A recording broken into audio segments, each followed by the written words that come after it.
let's do a thing. Here we are, fam. Okay, boomer. Yeah, boomer. Whatever you say, boomer. Yeet. Stay woke, be on fleek, and get that Gucci breakfast. Go! I used to be with it, but then they changed what it was. Now what I'm with isn't it, and what's it seems weird and scary to me. Fam, Neil with SFJ4x4.com. Simpson Family Jeeps located in Conneaut, Ohio, coming back to you with another how to buy a used vehicle. Vintage edition. Yeah, we're going to be looking at three vintage Jeeps, and we are going to determine if it is a good listing, and B, if you should buy it. That's right, folks. If you have not caught one of these episodes before, make sure you go back and check them out on our YouTube channel. Make sure that you like, subscribe, ring the little bell, get notified when we have really cool off-road Jeep auto content that goes live all the time on our channel and then on our sister channel at the I Speak Jeep podcast. So we've got two YouTube channels. You should be on both of them now. Let's get started on our vintage write-up. Ooh la la. Oh, 1979 Jeep J20. You have my attention. Driven 89,428 miles. Brown. Amen. That's how they all were. Just various shades of brown in the 70s. 1979 Jeep J20 automatic transmission quadra-track 4x4. 360 V8, Dana 44 front, Dana 60 rear, runs great, clean title, $10,000 OBO. That's a lot of ducks for a 50-year-old vehicle, coming up on 50 years, but she's a looker. Looks like she's a survivor. Also, the thing that immediately catches my attention from this picture is I can see this really nice 8-lug axle. So despite the fact that it is a 44 in the front, it's got kind of the heavy package. You could have had a light package in the J20 as well. It's important to note that the 10s, the 20s, and even the 30s, or the 3000s, 2000s, so on and so forth, was not actually the same equivalent as we know today in half tons, 3/4 tons, and 1 tons. This was more of a wheelbase package designation than it was load carrying capacity. All right, let's dig in. I would have loved to see more write-up in this actual, listing. Are these original miles? Has the engine been swapped? Who knows? Let's see. Maybe the pictures will tell us more. We had our nice, partial view. Now we have our side view. What I'm always looking for in these side views is to see, do the body lines match up with each other? Right now you can see this rocker kind of low here and the bedside a little high here. Follows here and here. That tells me that either the body mounts on the cab have collapsed or somebody has gotten in and this is natural sag and they have redone the bed. Either way, there's something going on here that you would want to pay attention to. I do, however, super dig the look of this Jeep overall. Oh, that's going to tell us more. Why didn't I see? They purposely have the plow cut off in this first picture. Now we see that it actually has been a plow rig. What I think is funny is that this is listed in Missouri. Call me ignorant, but I didn't know that we had that much snow in Missouri. I just didn't know. I didn't know. But this was a plow rig. Got an old Myers made in Cleveland unit right on the front there. And there's our front. Oh, classic. The bed handle stopped working, so we used door latches. Hasp blocks. Love it. Good old backcountry ingenuity there. Nice steel bumper. It's seen better days. Gosh, this thing is reasonably solid by comparison to the Rust Belt we have here. I just love this thing. Love it. All right, we're back to the beginning. That was underwhelming. I had high hopes. All right, folks, I want to see interior pictures. I want to see frame rail pictures. I want to see you pop the hood, show me the engine bay. I don't care if the average consumer doesn't even know what they're looking at. Show them that there is an engine in there. Like, it's that simple and not very hard. Quick review. I do like the fact that it has nice big landscape pictures, but give me 5-6 pictures every corner, right? Go 4 sides of the vehicle, and then I like little, like, diagonal shots down the side of it. Pop the hood and then show us underneath and then show us on the interior. And I typically like to see a running vehicle gauge picture. It's important to note there. All right, this is a super cool Jeep that I think the seller is banking on the fact that it's such a unique vehicle, that it's going to sell itself. And I do believe it is going to sell itself. Do I think it's worth 10G? I don't know. The market's crazy, but I don't know if it's this crazy. Yeah, it's got 89,000 miles. Hasn't quite tipped 100, but I don't know if it's a great deal or not. The listing doesn't hard sell me. I think it's cool, but I think the buck stops there. This one's going to get a 2.643. 2.643 star rating on the brown J20. Let's move on to number 2. Oh, 1981. That's a nice picture.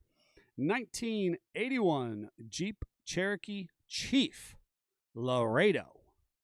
We're throwing around trim packages now. You get a trim package, and you get a trim package. Look at this Bronco in the background. That's cool. All right.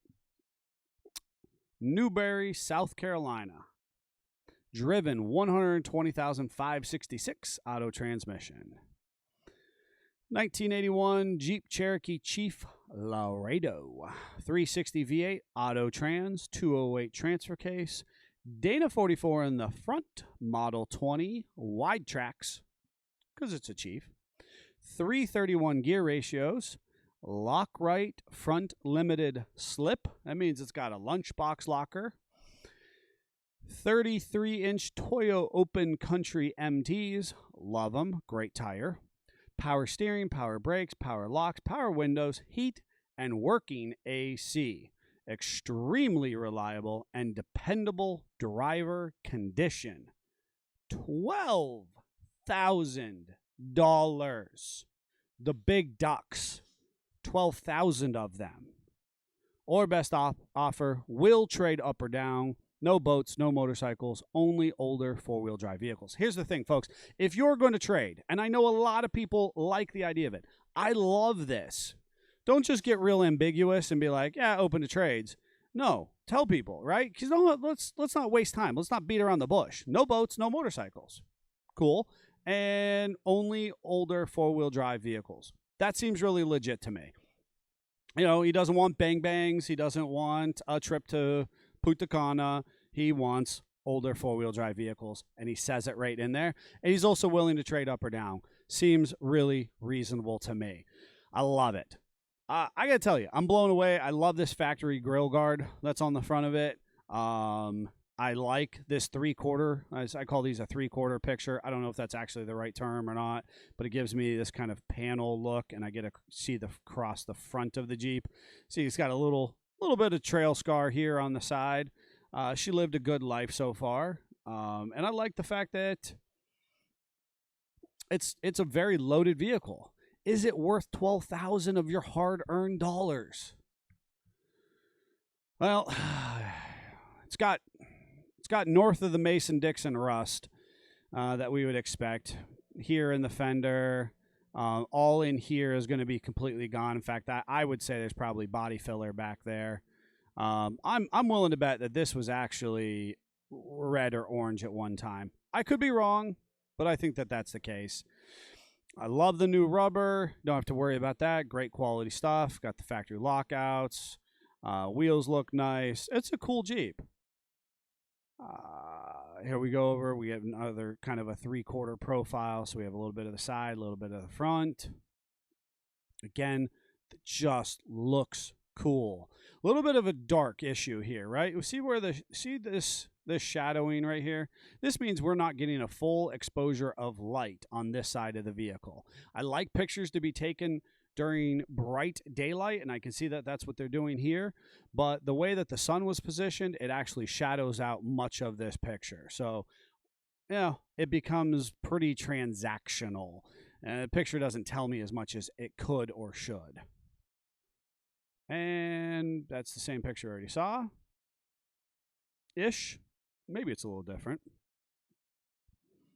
I do dig it. Always love these pop-out windows right there. Nice roof rack on this unit. Come back to the rear fender flare. We got some, again, traditional rot and rust in this unit. She looks like she's been down south a long time. Got a lot of battle scars. I love the interior. Love that black interior. All right, so maybe this was black on black. Maybe the striping is just faded that bad. It's all ashed out. We come around the backside. Lots of nice pictures. So I'm a buyer who's, north by 4, 5, 7 states. This really kind of tells me what I am or am not getting into. Come around the corner over here. Again, average bodywork that we would expect out of a soon-to-be 50-year-old vehicle. I guess it's only 41 at this point. Let's not age 81 more than it needs to. Wheels clean up nice. That interior is gorgeous. Okay, just do me a solid. Vacuum this. I don't, you know what? Don't even vacuum it. Just reach in and pick up these leaves and throw them outside when you take the picture. I see this beautiful interior. The dash pad looks nice. The steering wheel doesn't look too bad. Maybe a little bit of wear here. I got a nice factory center steering wheel cover right there. Seats in pretty good condition. And then brown dead leaves. Come on. Just a little bit more. You went 90% of the way. All right, this is accurate. Look, somebody's butchered the speaker box, and we got some wear on the handle. Reasonable stuff. Totally.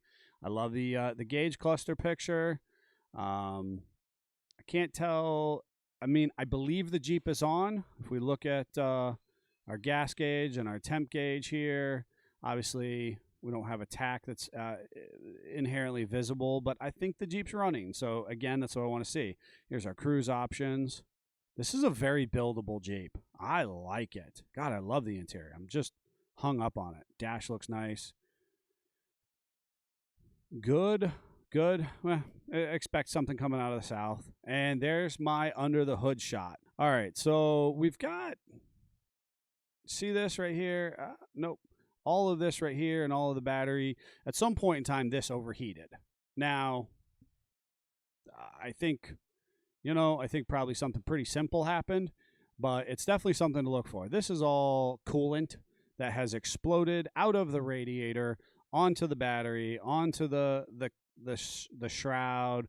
All of this kind of stuff has been soaked in coolant, and the Jeep has reasonably overheated at some point in time. I can discern that based on the pictures the seller has provided. I still think that it's a good value to offer this picture, but these are the things that you should be looking for. And then it's got these cheapo battery terminals and this really crummy little ground strap. I don't know what that's about, but it is what it is. Pretty cool. And are we back to the beginning? Yeah. Okay. I don't have a lot of vehicle history, but I had great pictures to tell me a good bit about the vehicle. I got to tell you, I'm really happy with this one. Reasonably, lots of good light, a lot of pictures. They use that as an opportunity, and we have enough descriptors in the write-up that makes me feel really good. I got to tell you, it's not just because I'm smitten with this particular vehicle. I actually want the vehicle to be better for the price that they're asking. However, this was a pretty fair write-up. This is literally going to get one of the highest rankings I think I've ever given, and I'm going to give this one a 4.388. That's darn good. All right, last but not least, by any stretch of the imagination, 1969. Ooh, hello.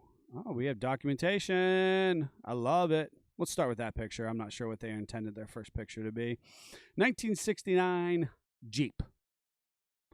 Driven 104 miles. All right. 1969 Jeep 8701 convertible. That is a weird thing to call it. Driven 126,104 miles.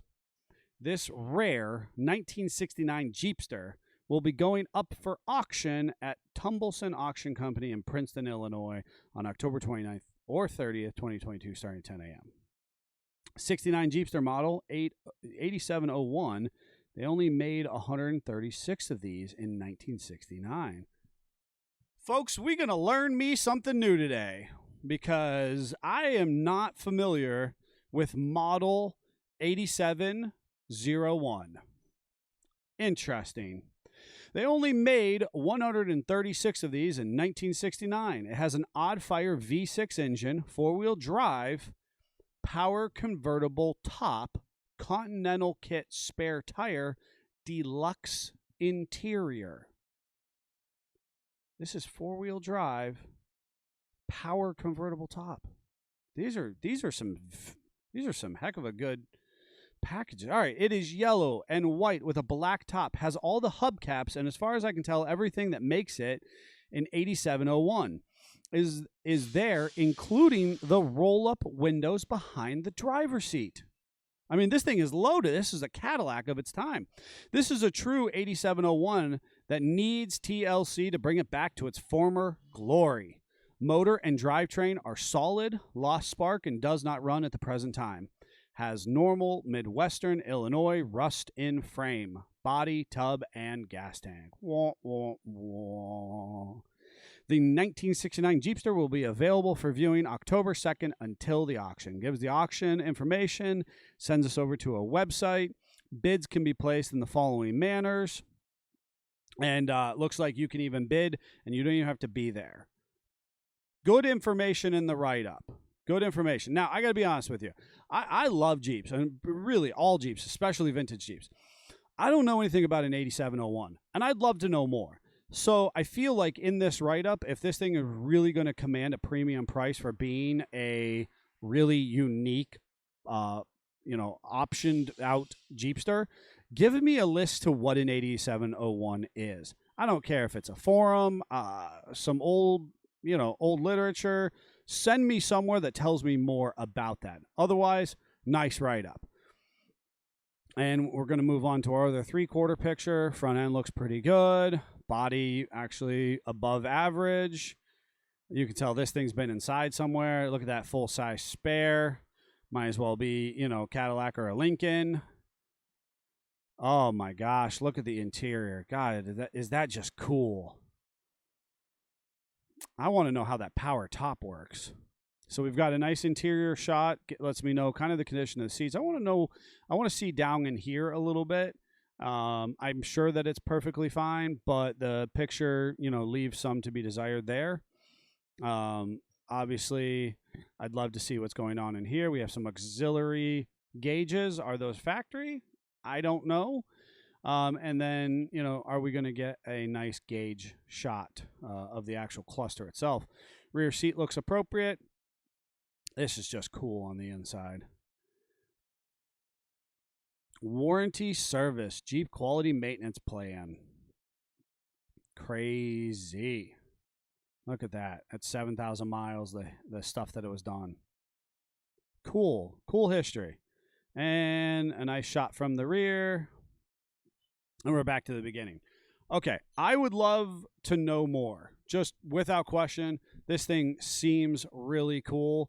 I don't have a price point on it because obviously it has 1, 2, 3, 4, 5, and it's going to auction. So this is the first time that we have had a listing that was for an auction, and that makes things challenging to value what's going to be our best bang for our buck. However, I think this is a pretty good listing, not as good as the last one in my opinion. But but a good listing nonetheless. And it's got me excited to find out what an 8701 Jeepster is all about. Nice listing, fair pictures. They pixelate out a little bit and kind of, when they're bigger. And I'd love to see more, especially something that is so rare and potentially going to, incur online bidding. All right, folks, with this one, I think this listing is pretty darn good. Lots of landscape pictures. We used all the real estate minus this one, but hey, those things happen. Listing is good, shows us where we can probably get some more information. And who knows, maybe there's more pictures on their auction site itself. But overall, good, and tells me why I should care about buying this vehicle. So, and then where and how. Those are all really valuable. I think overall, could have used some more pictures. Could have used a little more description over here to tell me why is it so important or valuable. And maybe a little bit of where this has been and why is it in such good condition by contrast to what else is out there. This listing was pretty good, and I'm going to give it a 3.762. That's like 3.7 5/8. Maybe. All right, folks, now is the time where we rank them from the best value for your dollar to the least. I got to tell you, I don't know what this one's going to command. I've got to imagine that it's going to be $20,000 to $30,000. Just my guess. And the condition it's in. And selling at auction. Jeepsters have, while they're not the same market demographic as many of our other vehicles, it's still got its special dedicated group for it, but that's completely speculative at price point, and so unfortunately I'm going to exclude it from our ranking today. I'm simply going to go between the 1981 Cherokee Chief Laredo and the J20 pick-em-up truck, plow truck, and say what is the best bang for our buck between the two of them. And this is really challenging because between $10,000 and $12,000 and the fact that our mileages are negligible at best, I got to tell you, I really thought that this write-up was very good, but I have to say that today's best bang for our buck is going to be the 1979 J20 at $10,000. It is a very good truck. Pickup trucks are hot right now. It is lower mileage. And if this vehicle can be had for somewhere between $75,000 and $10,000, I think you're getting a great, solid American iron heavy work truck for a fair price by today's standards. All right, folks, I hope you learned a thing or two and that this was valuable to you. Make sure that you like and subscribe. Follow us online for great Jeep and automotive content. And additionally, head over to our sister channel, the I Speak Jeep podcast on YouTube as well. If you have any comments or questions, make sure you say something down below. Tell us which vehicle you would have picked out of this vintage edition. Additionally, let's watch and see where this Jeepster goes. I don't know. Maybe, are my projections going to be right or am I way off base? Let me know. I think it would be fun to find out. Until then, Jeep fam, Jeep on.